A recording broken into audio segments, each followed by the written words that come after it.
আমরা সবাই ইন্টারনেট ব্যবহার করি, কিন্তু কখনো কি ভেবে দেখেছেন এই বিশাল ডেটা কিভাবে আমাদের কাছে এসে পৌঁছায়? ফাইবার অপটিক কেবল, টাওয়ার এসব তো আছেই, কিন্তু যদি এমন এক জায়গা থেকে ইন্টারনেট আসে যা পৃথিবীর বাইরে, মহাকাশ থেকে, হ্যাঁ আমি বলছি স্পেস এক্সের স্টারলিংকের কথা। স্টারলিংক মহাকাশ থেকে হাই স্পিড ইন্টারনেট আমাদের ঘরে পৌঁছে দিচ্ছে, সেটার কথা। স্টারলিংকের মূল ধারণাটা খুবই সহজ। আমরা সাধারণত যে ইন্টারনেট ব্যবহার করি তা আসে মাটির নিচে থাকা কেবল অথবা মোবাইল টাওয়ার থেকে, কিন্তু স্টারলিংক এই পদ্ধতি পুরোপুরি পাল্টে দিয়েছে। তারা পৃথিবীর কক্ষপথে হাজার হাজার ছোট ছোট স্যাটেলাইটের একটি নেটওয়ার্ক তৈরি করেছে। এই স্যাটেলাইটগুলো পৃথিবীর খুব কাছে, প্রায় 550 কিলোমিটার উপরে অবস্থান করে, যাকে বলা হয় লো আর্থ অরবিট, লিও। স্টারলিংকের পুরো সিস্টেমকে আমরা 3 অংশে ভাগ করতে পারি। একটা হচ্ছে স্যাটেলাইট, আর একটা গ্রাউন্ড স্টেশন, আর একটা ব্যবহারকারী টার্মিনাল।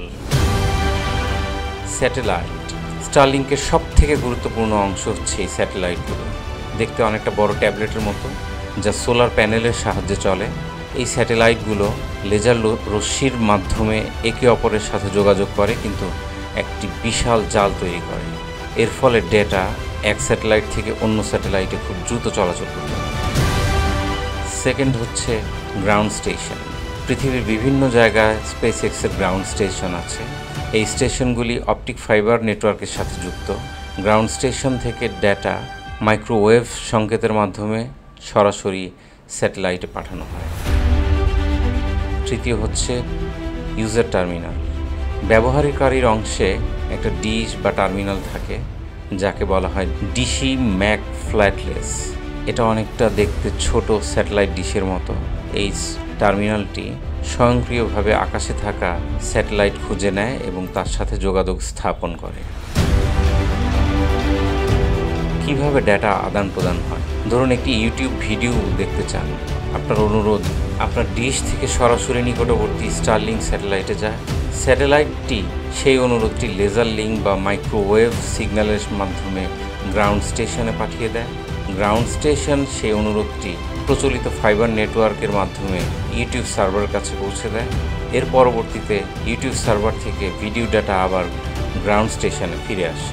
গ্রাউন্ড স্টেশন সেই ডাটা আবার স্যাটেলাইটে পাঠায় এবং সেখান থেকে আবার ডিশে ফিরে আসে। এই পুরো প্রক্রিয়াটি এত দ্রুত হয় যে আপনার কোনো দেরি টের পেতে হয় না। আর এ কারণেই স্টারলিংক অন্য সবার থেকে আলাদা। আর স্টারলিংকের সবচাইতে বড় সুবিধা হচ্ছে এর কম ল্যাটেন্সি। যেহেতু স্যাটেলাইটগুলো পৃথিবীর অনেক কাছে, ডাটা আদান প্রদানে সময় খুব কম লাগে। প্রচলিত স্যাটেলাইট ইন্টারনেট সার্ভিসগুলো যেখানে কয়েক হাজার কিলোমিটার দূরের স্যাটেলাইট ব্যবহার করে, সেখানে স্টারলিংক মাত্র 550 কিলোমিটার দূরের স্যাটেলাইট ব্যবহার করে, যা ইন্টারনেটকে অনেক দ্রুত করে তোলে। এর আরেকটি বড় সুবিধা হলো দুর্যোগপূর্ণ এলাকায় এর ব্যবহার। যেখানে ফাইবার কেবল পৌঁছানো সম্ভব নয়, যেখানে প্রত্যন্ত গ্রাম বা সমুদ্রের মাঝখানে, সেখানে স্টারলিংক ইন্টারনেট একটি গেম চেঞ্জার। তবে এরও কিছু সমস্যা এবং চ্যালেঞ্জ আছে, যেমন স্টারলিংকের ব্যবহার অত্যন্ত খরচ তুলনামূলক বেশি। এছাড়া এত বেশি স্যাটেলাইট মহাকাশে পাঠানোর ফলে স্পেস ডেব্রিস বা মহাকাশের আবর্জনা নিয়ে উদ্বেগ বাড়ছে। দিনে দিনে স্পেস ডেব্রিসের সংখ্যাও বাড়ছে।